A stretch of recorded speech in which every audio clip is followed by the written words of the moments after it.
A revolver is a repeating firearm that uses a cylinder that contains multiple chambers and at least one barrel for firing. The revolver for this example is double action, meaning that the hammer is cocked back when pulling the trigger, and once the trigger is pulled all the way back, the hammer is released to hit the firing pin. Let's look at the firing sequence. The trigger lever pushes the hammer backward. As it moves backward, the hammer compresses a metal spring in the handle. The spring showed is a coiled spring. Uncoiled tension springs are also used. At the same time, a pawl attached to the trigger pushes on a ratchet to rotate the cylinder. This positions the next breech chamber in front of the gun barrel. Another pawl lodges in a small depression on the cylinder. This stops the cylinder in a particular position so it is perfectly lined up with the barrel. When the trigger lever is pushed all the way back, it releases the hammer. The compressed spring drives the hammer forward. The firing pin on the hammer extends through the body of the gun and hits the primer. The primer explodes, igniting the propellant. The propellant burns, releasing a large volume of gas, and the gas pressure drives the bullet down the barrel. The gas pressure also causes the cartridge case to expand, temporarily sealing the breech. All the expanding gas pushes forward rather than backward.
Professional security officers are charged with protecting people and property from harmful events, such as fire, theft, vandalism, or natural occurrences.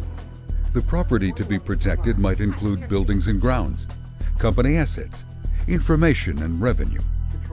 Typically, this work is carried out by patrolling, monitoring, observing, and reporting. Before an incident occurs, prevention and deterrence are always the primary goals.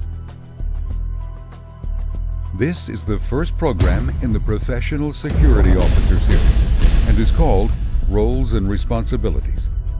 It is designed for personnel who work as or who are training to become professional security officers, those who are supervisors or employers of security officers, and those who are studying emergency management, security management, criminal justice, or homeland security.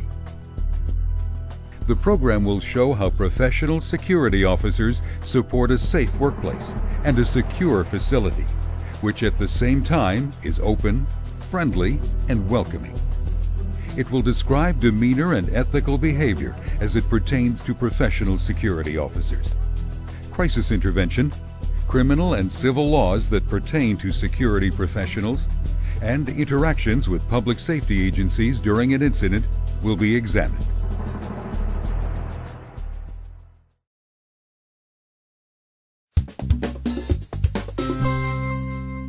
How to perform hands-only CPR. Cardiac emergencies can happen anywhere. Be prepared with a simple technique known as hands-only CPR. You can learn it in minutes, it's easy to remember, and it can help save a life. You will need the willingness to act and a few simple skills. Whenever possible, use disposable gloves when providing emergency care. Step 1. If you see someone suddenly collapse, check the scene for safety and then see if the person responds to you by tapping them on the shoulder and shouting, "Are you okay?" Step 2. Briefly look for breathing. Step 3. If they don't respond, call or send someone to call 911 or the local emergency number right away.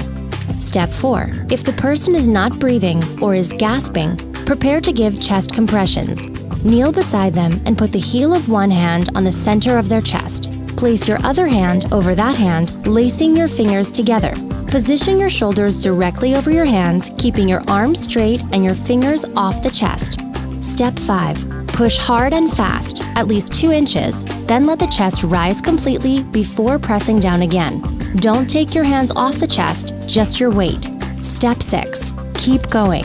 Do not stop compressions until the person shows an obvious sign of life-like breathing. The scene becomes unsafe. An automated external defibrillator or AED is ready, you're too exhausted to continue, or a trained responder takes over. Step 7. Get training and encourage others to do so by taking an American Red Cross health and safety course. Knowing full CPR, chest compressions, and breaths will enable you to help in other emergencies such as drowning and choking. Every household should have at least one person trained in life-saving skills. Did you know? Most people who survive a cardiac emergency are helped by a bystander. To find your local Red Cross chapter, visit redcross.org.